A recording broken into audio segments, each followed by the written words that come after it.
박준규의 브리핑 6가 브리핑 6, 46가 됐습니다. 예, 예. 내일신문 박준규 기자 나오셨습니다. 안녕하세요. 안녕하세요. 예, 오래 기다리셨죠. 앞에 막 예. 일정들이 잡혀가지고. 그 박지원 대표 전 대표의 그 이야기를 듣다 보면 예. 빨려 들어갑니다.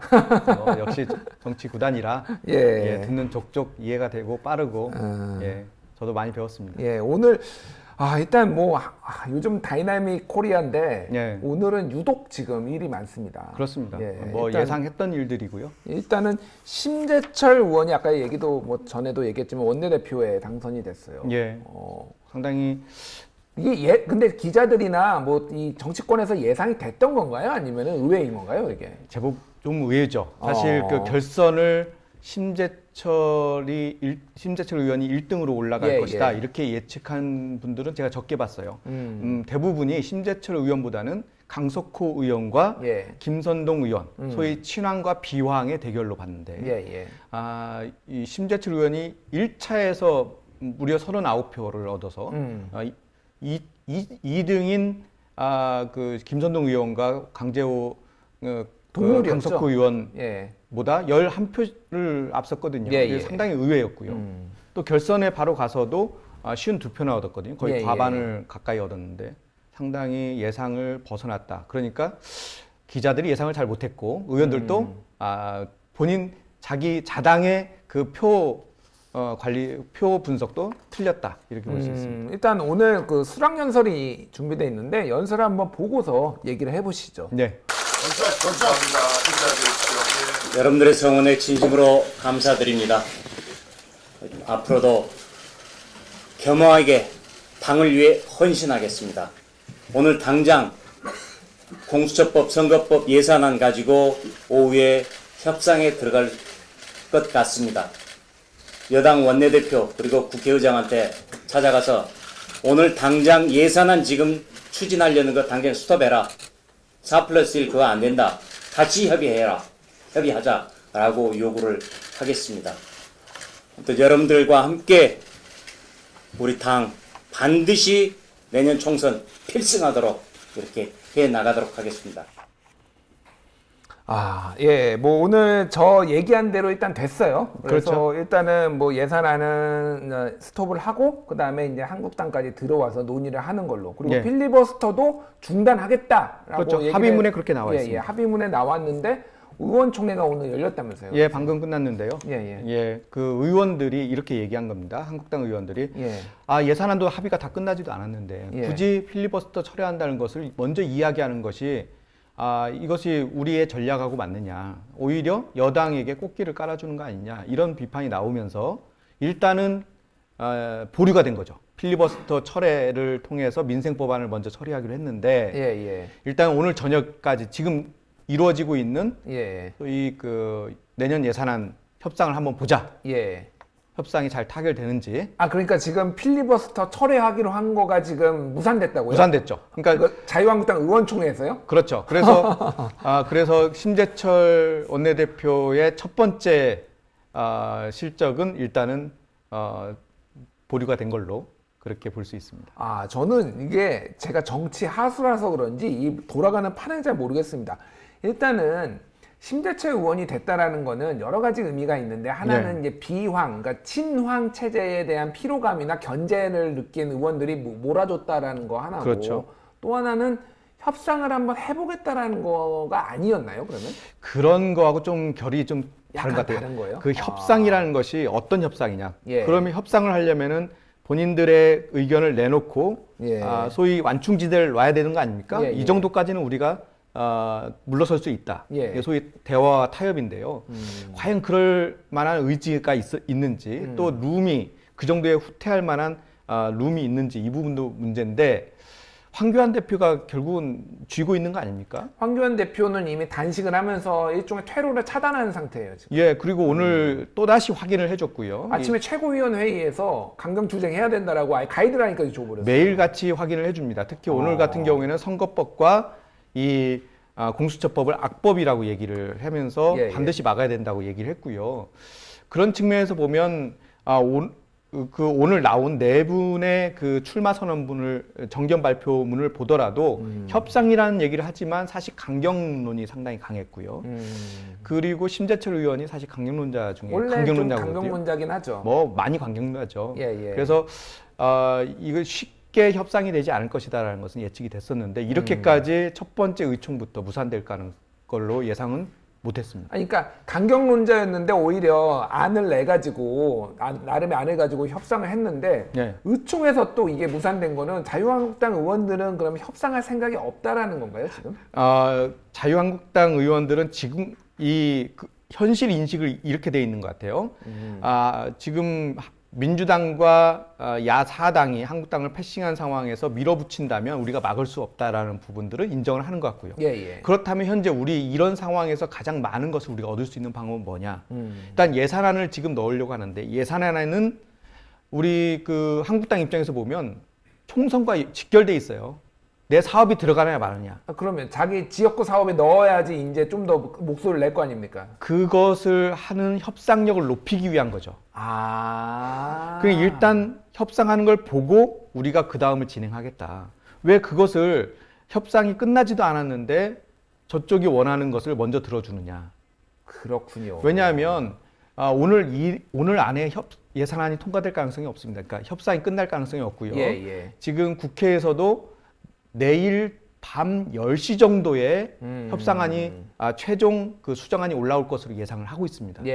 그러니까 오늘 밤 내일 오전까지 협상을 해서 협상안을 만드는데 사실 6시간에서 8시간 걸리거든요. 그 숫자를 계속 맞추기 위해서는. 그러니까 그걸 좀 보자. 그러니까 그걸 보고 우리가 진행을 해도 늦지 않다. 그러니까 어차피 지금 4+1 체제가 가동이 되면은 선거법안이나 뭐 공수처 법안을 막는 거는 현실적으로 어렵잖아요. 그렇죠. 그렇기 때문에 이거를 정말 뭐 목숨 걸어서 막겠다라는 것보다는 이거를 지렛대 삼아서 실리를 특히 예산안 쪽에서 자기 지역이나 이런 데 최대한 많이 투입할 수 있는 그런 실리를 얻기 위해서 지렛대로 지금 삼겠다. 강경 투쟁 모드를. 그렇죠. 지금 심재철 의원만 계속 말씀하시지만 사실 그 뒤에 있는 김재원 의원이 되게 중요합니다. 브레인이잖아요. 어떤 분은 김재원이 원내대표다 이런 얘기하는 사람들도 있어요. 왜냐하면 브레인이라고 방금 말씀하셨는데 황 대표의 브레인도 했었고요. 나 대표의 브레인도 했었고요. 그 앞서서는 박근혜 대통령의 브레인 역할을 했습니다. 맞습니다. 그만큼 전략가, 좋은 말로 하면 전략가고 조금 더 구체적으로 얘기하면 모사가입니다. 그 머리에 뭐가 들어있는지 모르는 거죠. 그래서 어떤 사람은 그렇게 생각할 수도 있을 겁니다. 의총에서 이게 부결될 줄 알았을 것이다. 그럴 정도로 이 김재원 의원은 도저히 사람들이 상상할 수 없는 방법으로 어떤 전략을 끌고 갑니다. 뭐 정개특위에서 그 투표할 때 투표장 안에서 데모를 했잖아요. 안 나오고. 그런 적이 있어요. 그것도 도저히 오늘 제가 심상정 대표를 만났는데 자기가 정개특위 위원장 하면서 많은 시나리오를 생각하고 데뷔를 했는데 그건 정말 생각지도 못한 거예요. 정말 대단한 분이시다. 이렇게 표현도 하더라고요. 어찌됐든 지금 어떤 그러니까 갑자기 이름이 또 김재원 의원이 어떻게 지금 생략을 내고 움직일지를 우리가 또 지켜볼 필요가 있다. 자유한국당의 움직임을 예측을 하려면은. 그렇죠. 그렇군요. 자, 그러면 이제 시나리오를 한번 뭐 좀 얘기를 해보죠. 패스트트랙 법안은 어쨌든 자유한국당에서는 무조건 반대하는 거니까. 현재는 그렇죠. 그러면은 내일 올립니까? 그거는? 안 올리죠. 안 올리나요? 패스트트랙 법안은 일단은 안 올리기로 합의를 했으니까 민주당 입장에서는 올리기가 좀 어려운 상황이고요. 내일은 오전 10시에 일단 본회의가 시작이 됩니다. 먼저 국가인권위원회 위원 인사 부분을 먼저 처리하고요. 그 다음에 민식이법이 올라갈 겁니다. 민식이법. 그러면서 쭉 민생법안이 현재 예정이 돼 있고 그 다음에 마지막 바로 전 단계의 유치원 3법. 그리고 그 다음이 예산안입니다. 아마 내일 예산안까지 통과를 하려면 밤 12시 가까이 될 겁니다. 그 과정들에 있어서 이 과정들을 현재 의사 일정을 짜놓은 상황인데 의총이 이렇게 되는 바람에 필리버스터를 처리하지 않으면 그럼 필리버스터 내일 나올 수도 있는 거네요? 그렇죠. 그런데 이게 필리버스터를 어디까지 철회할지 실제로 199개를 다 철회할지 지금 예상을 못하는 상황이 돼버린 거예요. 그렇군요. 일종의 미치광이 전략 같은 거네요. 그러니까 매드맨 전략 지금.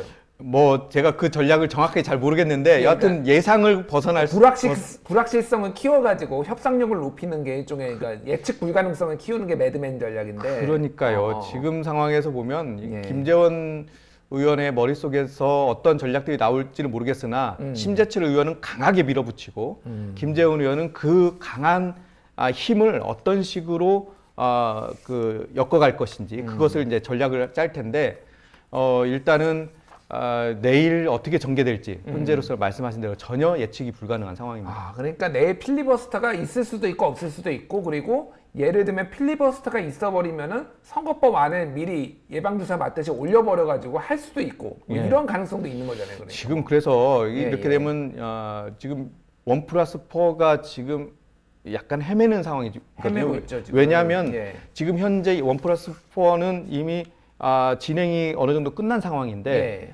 지금 그런 상황에서 3당 원내대표 실무진들이 지금 예산안을 가지고 협상을 하고 있거든요. 그렇죠. 그러면 그 전에 했던 것을 이 기존에 있는 보수 진영에서는 무시하고 가자, 새로 하자 이런 상황이거든요. 그렇기 때문에 제가 보기에는 현재 김재원 의원이 이 1+4에 대한 깨기 전략을 가는 거 아니냐. 판을 지금 깨려고 지금 선수가 지금 작업을 하는 약간 그 느낌이네요. 그렇죠. 그렇게 되면은 사실 군소정당에서 벌써 지금 그 한국당과 민주당이 손잡고 뭔가를 하려고 하는 게 아니냐 이런 의구심도 갖고 있는 게 사실이거든요. 그래서 이럴 때는 민주당이 좀 더 확실한 자기 확신 있는 이야기를 좀 해줄 필요가 있고요. 그리고 한계를 정할 필요가 있어요. 언제까지는 우리가 끌려가지 않겠다. 예를 들어서 지금 12월 17일이 예비 후보 등록일이거든요. 그 16일 이후는 우리가 더 이상 협상은 없다. 이때까지 한국당이 뭔가 내놓지 않는 한 우리는 기존의 것으로 그냥 밀고 가겠다. 이런 선포라도 공개적으로 할 필요가 있는 거죠. 그렇군요. 알겠습니다. 일단 내일 한번 지켜봐야 되겠네요. 그렇죠. 내일 상황도 보고 내일 상황 이후에 이제 패스트트랙을 어떻게 진행할 건지 한국당의 입장이 지금 제일 중요해요. 진정성이 있는지 없는지가 먼저 명확하게 나올 필요가 있으니까요. 알겠습니다. 자, 변혁 얘기를 좀 해봐야 될 것 같아요. 유승민계의 탈당이 지금 그러니까 초읽게 들어가는 건가요, 지금? 그렇죠. 이제 유승민계는 패스트트랙이 끝나면 이제 나오겠다 이렇게 이야기를 했는데 패스트트랙이 언제 끝날지 모르겠네요. 그러게요. 그러면 안철수 의원 같은 경우에는 여기 합류한다 아니다 막 이런 썰들이 오가고 있던데. 어제 하태경 창당준비위원장 변혁 신당의 창당준비위원장이 안철수 의원이 합류를 할 것이고 12월 안에 의견을 내놓을 것이다 이렇게 이야기를 했는데 안철수 쪽에서 곧바로 오늘 아침에 준비되지 않았다. 그렇게 이야기를 했거든요. 근데 제가 보기에는 이미 안철수 대표와 유승민 대표는 결별을 했어요. 결별을 한 건가요? 제가 어떤 부분이냐면 안철수 대표가 가장 유승민 대표한테 바랬던 부분은 보수는 안 된다. 나와 보수는 매칭이 안 된다는 거였고 안철수계에 계신 분들도 대부분이 민주당 출신입니다. 그렇죠. 민주당에 나오신 분들이기 때문에 이분들도 보수라는 것과는 결합하기 어려운 분들이에요. 게다가 지역구도 또 호남 쪽이 많이 있잖아요. 많이 계시고요. 비례대표 아니면 지역구 호남이니까 성향적으로 그렇게 안 되죠. 그런데 이번에 창당 준비위를 꾸리면서 어제 한 얘기가 개혁 보수 이걸 표방했고 특히나 한국당과의 통합 문제도 본격적으로 이야기를 했어요. 이것은 안철수 대표와 사실상 결별 선언이라고 할 수 있습니다. 그렇군요. 안철수 의원뿐만이 아니라 그러면 안철수계로 분류가 되는 국민의당 전 국민의당 의원들도 그럼 탈당 안 하는 걸로 좀 정리가 되고 그분들은 사실 비례이거든요. 그렇죠. 권은희 의원은 안철수계라고 이제 보기 어렵습니다. 안철수계의 동의를 전혀 얻지 않은 개별적으로 참여한 거거든요. 그래서 안철수계가 같이 결합했다 이렇게 보는 것은 적절치 않고요. 안철수계 중에서 이제 비례대표 8분은 아마 나가는 즉시 곧 의원직을 잃어버리기 때문에 그렇죠. 못 나갈 걸로 예상이 됩니다. 그분들은 근데 또 어디 지역구에 지금 출마를 하기에도 본인의 뿌리가 있는 데가 없고 애매한 정당도 지금 정해지지 않았고 되게 그렇죠. 애매한 상황이잖아요. 그렇죠. 그래서 본인들의 거취를 좀 지켜본 다음에 결정해도 늦지 않은 것 같고요. 제가 안철수계에 물어보니까 안철수 대표가 성탄절 전에는 입장을 내겠다 이렇게 이야기했다는 거예요. 그렇다면 지금 안철수계 중에서도 원외 의원들, 예. 지역위원장들은 출마를 준비하고 있는 분들도 많이 있거든요. 이제 그런 분들을 위해서라도 예비 후보 등록일인 17일 이전에는 아마 입장이 어느 정도 나오지 않을까, 복귀를 할지 말지 예상이 됩니다. 지금 시장에 나와 있는 뭐 무슨 모임, 무슨 정당 너무 많아요. 그렇죠. 자, 그러면은 좀 정리를 한번 해보면은 자, 대한신당이 있잖아요. 그렇죠. 박지원이 있는 대한신당 같은 경우에는 도로 그러면 안철수계하고 합류할 가능성도 있는 거네요. 다시 합칠 가능성도. 그렇기는 어려울 것 같은데요. 지금 그래요? 현재 예. 바른미래당 안에 이제 손학규 대표가 이제 중심이 돼서 만들고 있지 않습니까? 예, 이제 예. 여기에서 이제 유승민기가 나가면 이제 본격적으로 리뉴얼을 시작을 할 겁니다. 어떤 리뉴얼. 식으로든 바꿔서 당명을 바꾸든지 사람을 바꾸든지 할 거고. 한 100억 원 정도 있다면서요. 이제 점점 늘어납니다. 그래요? 2월에 또 들어오거든요. 돈이 또 들어오나요? 내년에는 2배로 들어옵니다. 그렇군요. 선거철이기 때문에. 예. 그래서 여하튼 거기에서는 대한신당 분들을 흡수하고자 하는 거예요. 근데 당대당은 안 하겠다. 원하는 사람 들어와라. 이렇게 해서 자기 중심적으로 제3지대를 열겠다는 게 현재 손학규 대표의 보관입니다. 대표의 보관이고 그렇게 될지 안 될지는 또 알 수가 없는 그렇죠. 거고. 그렇군요. 그러면은 보수 쪽은 그러면은 합당할 가능성이 좀 있어 보이나요? 그러면? 합당보다는 선거 연대 가능성이 좀 높은데요. 예. 합당은 사실 되게 어렵습니다. 앞서 이제 이 탄핵이라는 부분 때문에 예, 탄핵의 강. 그렇죠. 탄핵의 강 때문에 한국당 내부에서도 유승민 대표에 대해서 상당히 부정적인 분들이 많거든요. 예. 유승민 대표도 마찬가지고요. 그렇다면 이 선거 연대를 할 가능성이 높은데, 왜냐하면 특히 수도권 같은 경우에는 연대를 하지 않고 유승민계도 나오고 한국당계도 나오면 보수는 전멸합니다. 보수 분열을 하면 필패라고 뭐. 그렇죠. 왜냐하면 이 수도권은 1000표, 2000표로 당락이 결정되는 경우가 많거든요. 그래서 분열되면 무조건 진다고 봐야 돼요. 그런 측면에서 보면은 이 선거연대 이 부분이 가능성이 더 높다고 볼 수 있는 거죠. 알겠습니다. 12월이 끝나고 정기국회가 끝나가는데도 정치권은 한치 앞을 모르는 진짜 안개 속을 지금 헤매고 있네요, 우리가. 그렇습니다. 매일 또 정치권 상황 보면서 얘기 들어보도록 하겠습니다. 지금까지 박준규의 브리핑 6 내일신문 박준규 기자였습니다. 감사합니다. 감사합니다.